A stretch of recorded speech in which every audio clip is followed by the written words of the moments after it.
7 रंग और एक अधूरा सपना। गंगापुर के उसी छोटे से सरकारी स्कूल में जहां रामू ने अपनी प्रतिभा दिखाई थी, अब एक नई छात्रा आई थी, रोशनी। रोशनी एक गरीब परिवार से थी। उसकी माँ गांव के पास पत्थर तोड़कर और पिता खेतों में मजदूरी करके परिवार का पेट पालते थे। रोशनी की आंखें बड़ी और जिज्ञासु थीं, लेकिन उनमें एक उदासी की हल्की सी परत हमेशा छाई रहती थी। उसे रंगों से बहुत प्यार था, लेकिन उसकी दुनिया अक्सर धुंधली और बेरंग लगती थी। स्कूल में कई नए चेहरे भी थे। धनी व्यापारी का बिगड़ैल बेटा आदित्य, जो हमेशा अपनी ताकत और पैसे का प्रदर्शन करता रहता था। एक शांत और रहस्यमयी लड़का ईशान, जो हमेशा अकेला रहता था और अपनी नोटबुक में कुछ न कुछ लिखता रहता था। और एक तेज तर्रार और साहसी लड़की नैना, जो हमेशा अन्याय के खिलाफ आवाज उठाती थी। रोशनी का दाखिला होते ही उसे कई मुश्किलों का सामना करना पड़ा। आदित्य और उसके साथी अक्सर उसके गरीब होने का मजाक उड़ाते थे। उसके पास अच्छे कपड़े और किताबें नहीं थी, जिसकी वजह से उसे कभी-कभी शर्मिंदगी महसूस होती थी। लेकिन रोशनी हार मानने वाली नहीं थी। वह चुपचाप अपनी पढ़ाई में लगी रहती और हर सवाल का जवाब बड़ी लगन से देती। उसकी सबसे बड़ी मुश्किल तब आई जब स्कूल ने वार्षिक कला प्रतियोगिता की घोषणा की।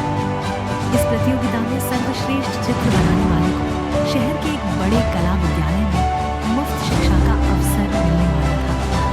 रोशनी का सपना था कि वह एक कलाकार बने, अपनी दुनिया को रंगों से भरे, लेकिन उसके पास अच्छे खरीदने के पैसे नहीं थे।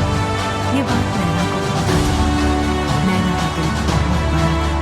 उसने रोशनी की मदद करने का फैसला किया। उसने स्कूल के दूसरे बच्चों से बात और थोड़ा पैसा इकट्ठा करके रोशनी के लिए कुछ रंग और ब्रश खरीदे। रोशनी यह देखकर बहुत खुश हुई। उसकी आंखों की उदासी थोड़ी कम हुई। प्रतियोगिता का दिन, सभी बच्चों ने अपनी कला का प्रदर्शन किया। आदित्य ने एक भव्य महल का चित्र बनाया, जिसमें सोने और चांदी के रंग भरे थे।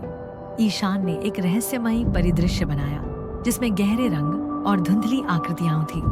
नैना ने एक मजबूत महिला का चित्र बनाया, जिसकी आंखों में आत्मविश्वास झलक रहा था। रोशनी ने एक इंद्रधनुष का चित्र बनाया, जिसमें 7 रंग एक साथ मिलकर एक खूबसूरत दृश्य बना रहे थे। उसके चित्र में रंगों की चमक और भावनाएं इतनी जीवंत थीं कि देखने वाले मंत्रमुग्ध हो गए।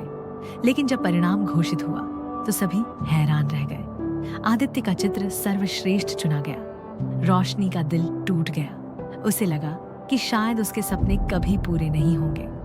नैना और दूसरे बच्चों को भी यह फैसला अन्यायपूर्ण लगा। उन्हें पता था कि आदित्य का चित्र सिर्फ इसलिए चुना गया क्योंकि उसके पिता ने स्कूल को बड़ी रकम दान दी थी। नैना ने इस अन्याय के खिलाफ आवाज उठाने का फैसला किया। उसने स्कूल के प्रधानाचार्य और अन्य शिक्षकों से बात की। उन्हें बताया कि कैसे आदित्य के पिता ने परिणाम को प्रभावित किया है। कुछ शिक्षक नैना की बात से सहमत थे, लेकिन वे शक्तिशाली जमींदार से भिड़ने से डरते थे। ईशान, जो हमेशा चुप रहता था, इस बार आगे आया। उसने अपनी नोटबुक खोली और सबको दिखाया कि उसने प्रतियोगिता के दौरान क्या देखा था। उसने लिखा था कि कैसे आदित्य के पिता प्रधानाचार्य के कार्यालय में गए थे और उनके बीच लंबी बातचीत हुई थी। इन सबूतों और बच्चों के एकजुट विरोध के कारण प्रधानाचार्य को दोबारा विचार करना पड़ा। उन्होंने एक निष्पक्ष जूरी बनाई, जिसमें शहर के जाने माने कलाकार शामिल थे। जूरी ने सभी चित्रों को ध्यान से देखा और अंत में रोशनी के इंद्रधनुष को सर्वश्रेष्ठ घोषित किया। रोशनी की खुशी का ठिकाना नहीं रहा। उसका सपना सच हो रहा था। आदित्य को अपनी गलती का एहसास हुआ और उसने रोशनी से माफी मांगी। उसे समझ में आ रहा कि पैसे से प्रतिभा नहीं खरीदी जा सकती। लेकिन रोशनी की मुश्किलें यहीं खत्म नहीं हुई। शहर के कला विद्यालय में पढ़ना महंगा था और उसके परिवार के पास इतने पैसे नहीं थे। ये जानकर स्कूल के सभी बच्चों ने मिलकर एक फंड रेजिंग कार्यक्रम आयोजित किया। उन्होंने नाटक, संगीत और कला प्रदर्शन किया और कुछ पैसे इकट्ठा किए। नैना ने शहर के कुछ समाजसेवी लोगों से भी बात की और रोशनी की प्रतिभा के बारे में बताया। उनकी मदद से रोशनी को कला विद्यालय में छात्रवृत्ति मिली। रोशनी अब शहर में पढ़ने चली गई। उस उसने कभी अपने गांव और अपने दोस्तों को नहीं भूला। वह अक्सर वापस आती और स्कूल के बच्चों को कला सिखाती। उसने उन सभी को सपने देखने और उन्हें पूरा करने के लिए कड़ी मेहनत करने के लिए प्रेरित किया। ईशान, जो पहले हमेशा अकेला रहता था, अब नैना और दूसरे बच्चों के साथ घुल मिल गया था। उसकी नोटबुक अब कहानियों और कविताओं से भरी रहती थी। आदित्य भी बदल गया था। उसने अपनी अकड़ छोड़ दी थी और अब वह दूसरों की मदद करने में विश्वास रखता था।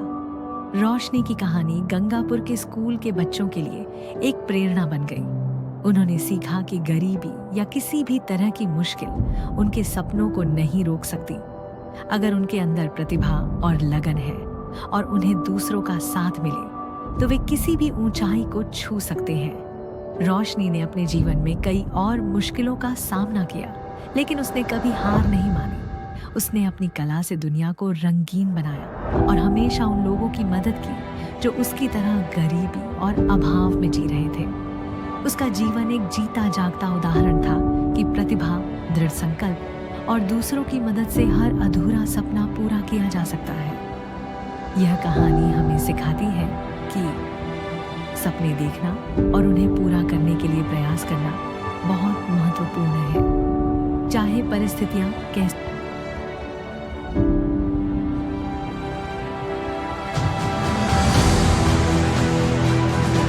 गरीबी या अभाव प्रतिभा को नहीं दबा सकता। सच्ची प्रतिभा हमेशा चमकती है। अन्याय के खिलाफ आवाज उठाना और दूसरों के लिए खड़े होना जरूरी है। एकजुटता और आपसी सहयोग से बड़ी मुश्किल को भी हराया जा सकता है। सच्ची खुशी दूसरों की मदद करने और उनके सपनों को पूरा करने में मिलती है। हमें कभी भी अपनी जड़ों को नहीं भूलना चाहिए और हमेशा दूसरों के प्रति संवेदनशील रहना चाहिए। जीवन में कई